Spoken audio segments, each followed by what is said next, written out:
자, 오늘 이 문제는 비교문 문제예요.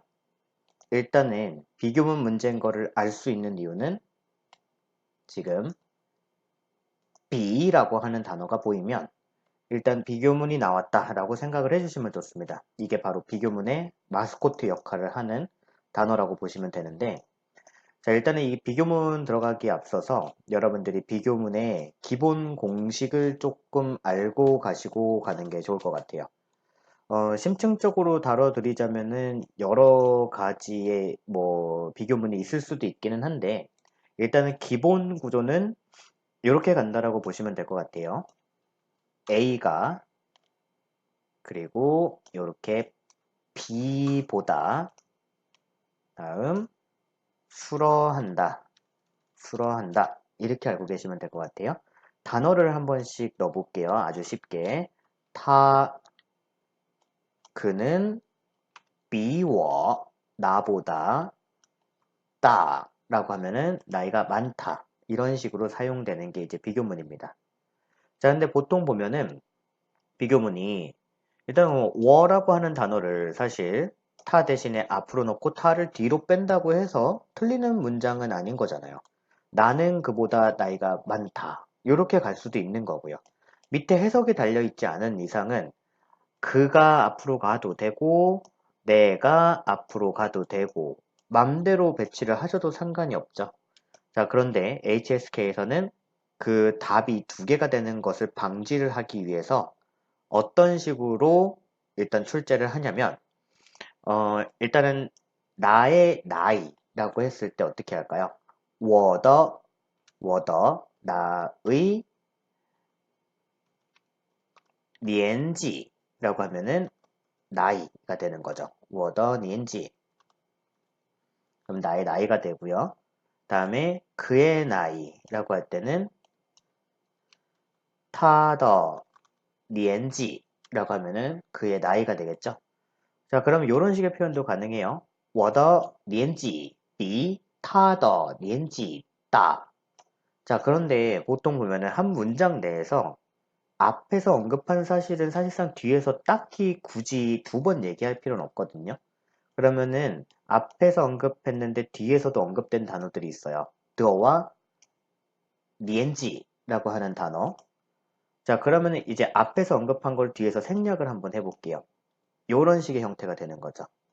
그러면은 我的年纪比他大라고 하면은 나의 나이는 그보다 많다. 이런 식의 표현도 가능한 거예요. 그래서 HSK에서는 보통 이런 식으로 단어를 출제를 합니다. 뭐 섞어도 이런 식으로 이제 섞어서 我的年纪를 B자 앞으로 넣고 그 다음에 B 뒤에다가 타라고 하는 애를 넣은 다음에 바로 수로로 가는 형식으로 만들어 버리는 거죠.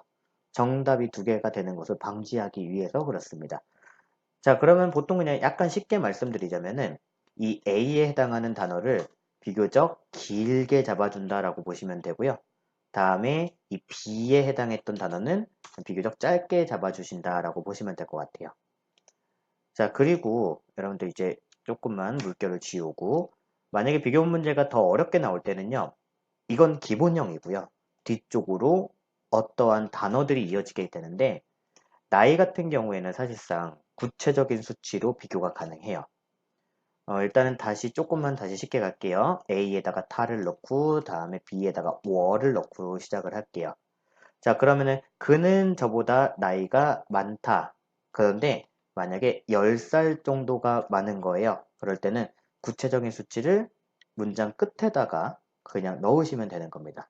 그래서 비교문 B로 비교를 할 때는 구체적인 수치는 문장 끝으로 넣는다라고 하는 개념을 여러분들이 가지고 가시면 돼요. 이것만 가지고 가시면 됩니다. 자, 그리고 나서 뭐 예를 들어서 몇 가지가 좀 있기는 해요. 구체적인 수치로 나이 같은 경우에 비교를 하면 사실 나이가 너무 많다라고 생각하면 현타가 올 때도 있거든요. 그럴 때는 일단은 구체적인 수치 대신에 나이가 많이 차이 납니다 라고 할 때는요. 나이가 차이가 많이 날 때는 뒤에다가 뜨어 아니면은 또얼러라고 하는 단어를 못한던가 아니면 구체적인 수치로 하고 싶지는 않은데 일단 조금 차이 난다 라고 할 때 EDR 조금 그리고 4급에서 더 많이 나오는 표현인데 이시에라고 하는 단어를 넣으시면은 조금 차이가 난다, 조금 나이가 많다 이런 식으로 이제 표현이 가능한 거예요.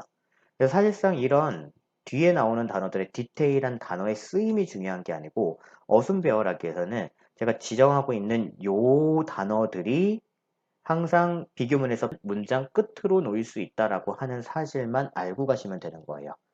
그러면은 이렇게 외우시면 돼요. 비교문에서 B자로 비교를 할 때, B로 비교를 할 때는 구체적인 수치, 구체적 수치 맨 뒤에 그리고 더, 또, 또러, 이디알, 이시에 이런 단어들을 문장 끝으로 깔아준다 라고 하는 개념만 잘 잡고 가시면 됩니다.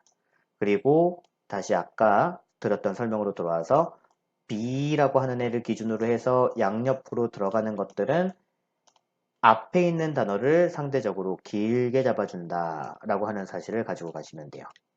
자, 그러면은 일단은 설명했던 내용을 날려버리고 이제 비교문 아까 준비했던 문제로 한번 가보도록 하겠습니다.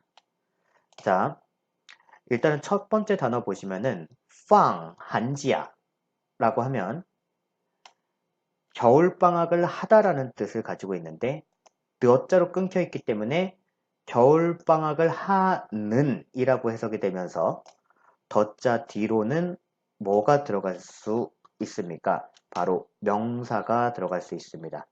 그 명사를 찾아보니까 지금 명확하게 시지엔이라고 하는 시간이라고 하는 단어가 명사로 존재를 하네요. 그럼 이렇게 합쳐주게 되면 뜻이 겨울방학을 하는 시간이라고 지금 문장이 단어가 잡혀 있다라고 보시면 되겠죠. 자, 그럼 이 단어를 지금 어디에다가 넣어줄까요? 비교문인데 뒤쪽에 보시면은 웬지화라고 해서 원래 계획이라고 하는 단어가 있고 아무런 단어도 없는 상태에서 토이츠라고 하는 수어가 지금 남아 있습니다. 자, 그러면은 자, 이 세 가지 덩어리만 잘 배치를 해주시면 되는데 그럼 아까 말씀드렸듯이 B라고 하는 단어를 기준으로 앞으로 들어가는 단어가 상대적으로 더 길다라고 얘기를 드렸습니다. 그러면은 왠지화보다 지금 길게 조합이 된 겨울방학을 하는 시간이라고 하는 단어를 앞쪽으로 넣어 주시고 그 다음에 B라고 하는 애 기준으로 뒤쪽에 있는 단어는 그대로 두신 채로 수어를 넣으면서 마무리해 주시고요. 이 문제가 조금 쉬운 편이었던 이유는 이조라고 하는 일주일이라고 하는 구체적인 시간, 구체적인 시간의 양, 곧 구체적인 수치가 문장 끝으로 수어 뒤로 같이 뭉쳐진 상태로 지금 출제가 된 문제예요. 그렇기 때문에 사실상 구체적인 수치를 어디다가 놓는지 그게 중요했던 문제가 아니고요. B자를 기준으로 어떤 단어를 앞에다가 배치를 해야 될지 그 단어의 조합에 초점을 맞춘 그런 문제라고 보시면 될 것 같습니다. 자, 그러면 이렇게 문제 조합이 끝났습니다. 자, 그리고 일단은 천천히 한번 해석을 해보는 거죠.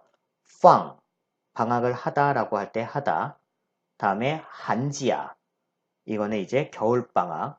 그러면은 팡 한지야 더 시간이라고 하면은 겨울방학을 하는 시간은 비 뭐뭐보다 原计划 원래 계획보다 推迟了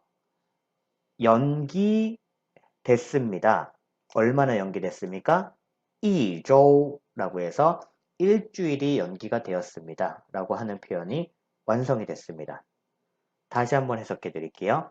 겨울방학을 하는 시간은 원래 계획보다 연기되었습니다. 1주가 이런 식의 해석이 가능한 거고요. 한번 읽어 드리도록 하겠습니다. 放寒假的时间比原计划推迟了1周. 요렇게 문제가 간단하게